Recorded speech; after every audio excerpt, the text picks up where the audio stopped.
فرمایا خبردار ہو جاؤ، اللہ کے ذکر میں ہی دلوں کا اطمینان ہے،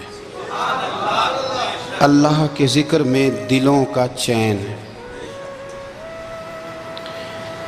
لوگ بہت سارا مال، بہت ساری دولت، بہت ساری عقل اور بہت سارا شعور ہونے کے باوجود بے سکون ہیں۔ جس چیز نے زمانے کو تکلیف میں مبتلا کر دیا ہے اور جو چیز ڈھونڈنے سے نہیں ملتی وہ اطمینان ہے، وہ قرار ہے۔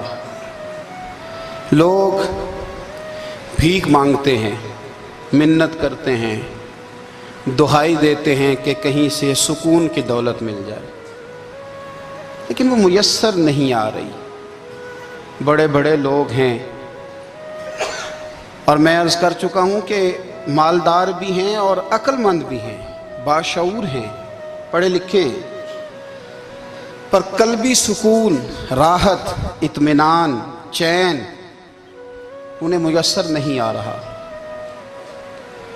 راتیں جاگ کر گزر جاتی ہیں، دن آزمائش میں بیت جاتا ہے۔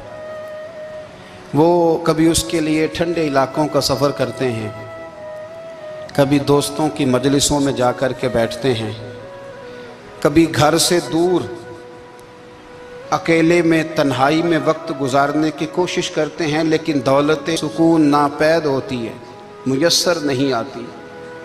عرش کا رب فرماتا ہے، کیوں تو بھٹکتا پھرتا ہے، کیوں دائیں بائیں جاتا ہے؟ چپ کر کے مسجد آ جا اور لوگوں سے بچ کے تنہائی میں میرا ذکر کر۔ اللہ ملے گا کیا؟ فرمایا اعلیٰ بذکر اللہ تطمئن القلوب، میں تیرے بے چین دل کو چین عطا کر دوں گا۔ وہ تیرا تڑپتا اور پھڑکتا ہوا مزاج، اسے میں سکون کی دولت دوں گا۔ یہ تجھے کہیں اور نہیں ملے گا، یہ میری یاد میں ملے گا۔ یہ چین، قرار، سکون تجھے یہیں میسر آئے گا۔ اطمینان قلبی زندگی کا حسن ہے بھائی، دولت سکون اصل ہے۔ بڑے ٹھنڈے کمرے میں کچھ لوگوں کو نیند نہیں آتی، اور داتا صاحب رحمۃ اللہ علیہ آپ جائیں تو دونوں سڑکوں کے بیچ جو فٹ پاتھ ہے نا، اس پہ بھی کچھ لوگ سوئے ہوتے ہیں۔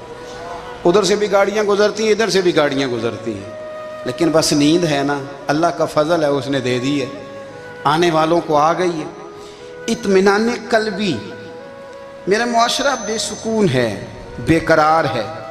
مجھے کچھ لوگ کہتے ہیں جی میں آج کل بڑا بور ہو رہا ہوں، تو میں کہتا ہوں یار ہمیں تو ٹائم ہی نہیں ملا آج تک بور ہونے کا، نہیں وقت ہی نہیں اتنا میسر آیا، کون سا ٹائم نکالے جس میں بندہ بور ہو؟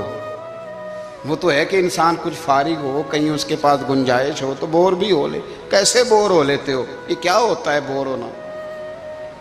زندگی میں اتنا وقت ہی کہاں ہے کہ انسان بور ہوتا پھرے اور یہ تصور بناتا پھرے کہ میں بڑی آزمائش میں ہوں، تو میں بڑے بور ہو رہا ہوں، تو میں بڑی تکلیف میں ہوں۔ تو وقت بہت زیادہ ہے ہمارے پاس، لا یعنی کاموں میں ضائع بڑا ہوتا ہے، تو ہم بور ہوتے ہیں، پریشان ہوتے ہیں۔ اللہ فرماتے ہیں یہ جو میری یاد ہے نا، لیکن اس کا بھی ایک طریقہ ہے یاد کا، اس طریقے سے اگر میرے رسول کریم علیہ السلام نے فرمایا اللہ کا ذکر اس طرح کرنا کہ دیکھنے والا تمہیں دیوانہ سمجھے، لوگ سمجھیں کہ کوئی مجنون ہے، کوئی جنونی ہے، کوئی پاگل ہے۔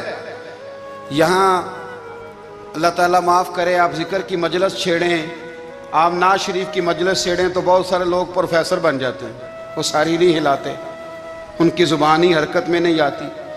حالانکہ رب کریم کا ذکر اس طرح کرو کہ دیکھنے والا تمہیں دیوانہ سمجھے، کہیں اور کھونے کی ضرورت ہی نہیں۔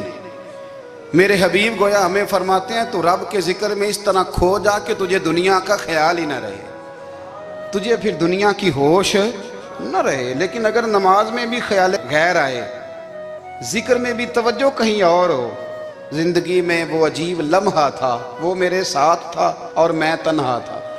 اگر ماحول یہ ہو کہ آپ کہیں جسم کے ساتھ تو موجود ہوں، روح موجود نہ ہو، تو پھر لذت ذکر بھی میسر نہیں آتی، پھر کیف نہیں حاصل ہوتا۔ یاد رکھیں کہ اس طرح کھو کے رب کی یاد کہاں سے کیف آئے گا؟ الجھ ہی پڑا گئے ہیں۔ وہ مستی، وہ سرور، وہ کیف جو اللہ کے ذکر میں ہوتا تھا، جو کبھی مرشد کامل کے